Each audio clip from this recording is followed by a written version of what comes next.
drive cases up around the country. Government officials at every level now are urging people to get vaccinated, but they're facing a bitter battle because of online misinformation.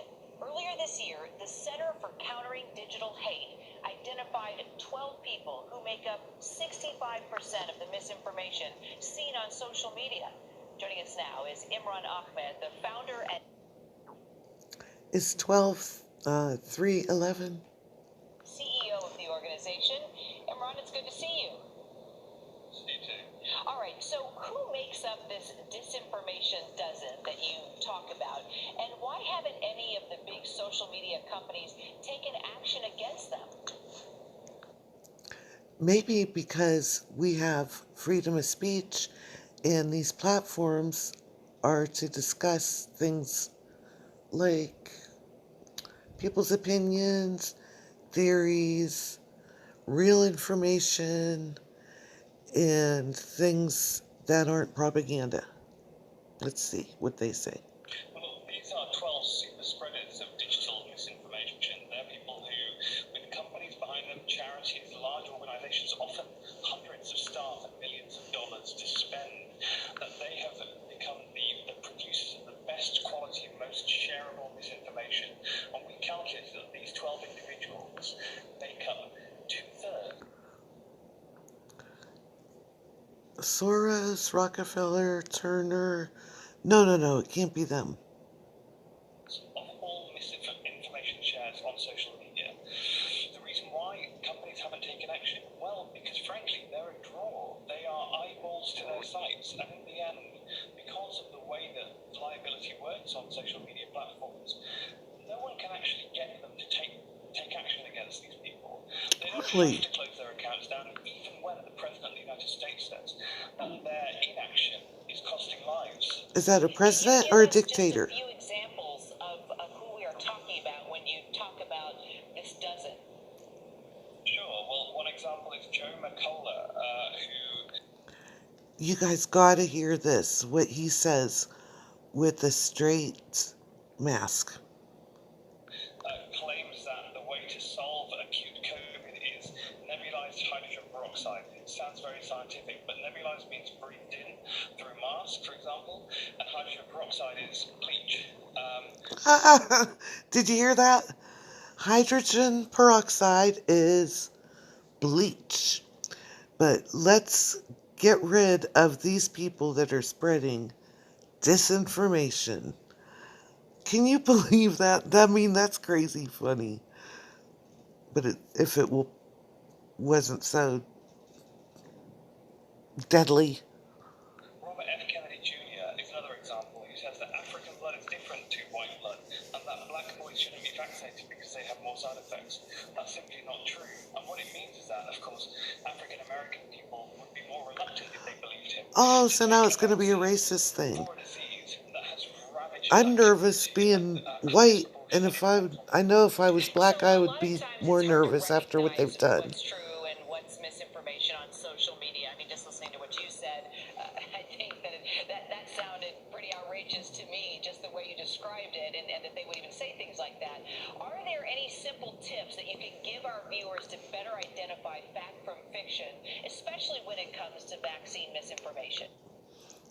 Oh, I can't wait to hear these tips to identify fact from fiction when it comes to misinformation coming from, is that ABC? Yeah, and I think that might be an epidemiologist. I'm not sure. That might have been a different one. But the truth is that the social media companies in particular would like the onus to be upon the individual to try and identify misinformation where they see it. In fact, it's quite difficult. These are really sophisticated preachers of misinformation. For example, often they pose things just as questions. Often they say they've got different theories. They're peppering people constantly, trying to make them hesitant. What they're doing is trying to overwhelm our defenses, our ability to critically fact-check all that information. The best thing that we can do is remember that the best source of medical information, the one that we've trusted for years, for decades in our families, for example, is our personal physician. But also to remember that anything that you see on social media that isn't coming from an official account, for example, the CDC, or from your local practice. Oh, really? Anything that's not coming from, for example, the CDC, is it a lie? It might actually be misinformation. It's very difficult Might on be. these platforms to distinguish between good and bad information, especially when the rules that govern those platforms, that is, that they actually say medical disinformation isn't allowed, but they don't enforce those rules. And why is that? Why is that, and why is it so hard to fact check? Because they're not going to take down their own facts, so-called facts. Well, I mean, in reality, these 12, we have fact checks for them. You would think the platforms would thank us, perhaps send us a bottle of wine and say, congratulations for having identified them. Who are the super spreaders of misinformation?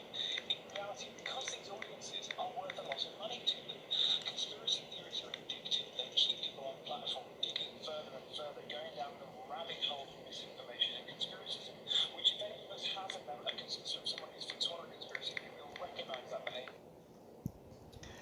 The term conspiracy theorist isn't what it used to be. People are waking up and seeing that the so-called conspiracy theorists were actually right.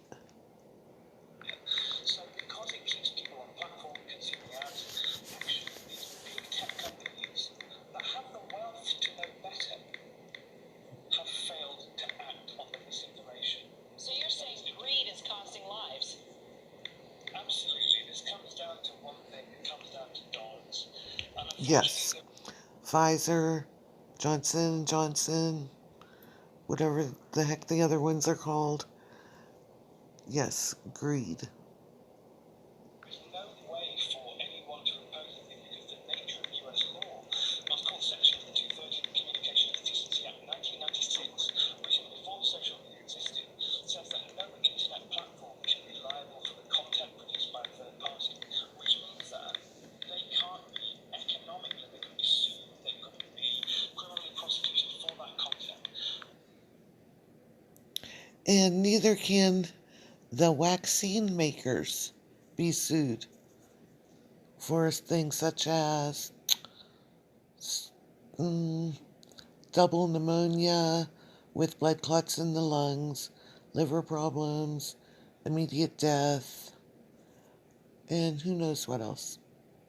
And that has created a culture of impunity in which, a few millionaires have basically greedily sat back and said, well, why bother spending money on moderation when there's nothing they can really do about it? Well, Imran, then what can be done to pressure these companies to do more in response to misinformation that can be incredibly harmful?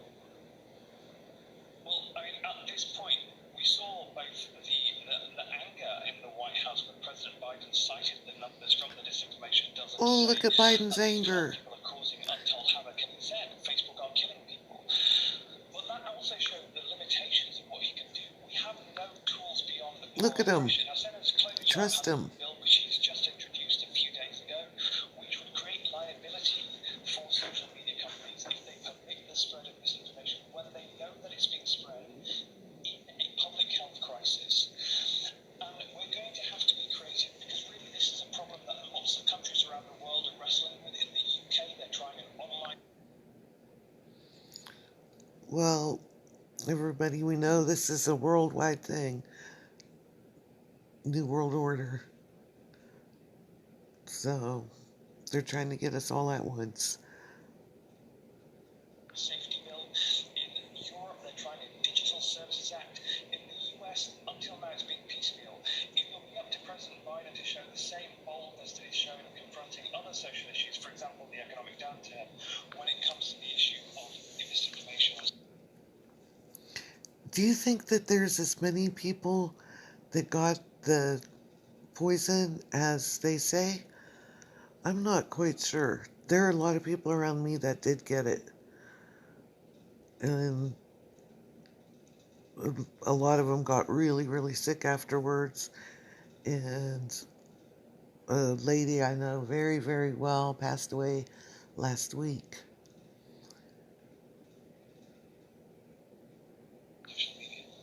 Imran Ahmed is the CEO and founder of the Center for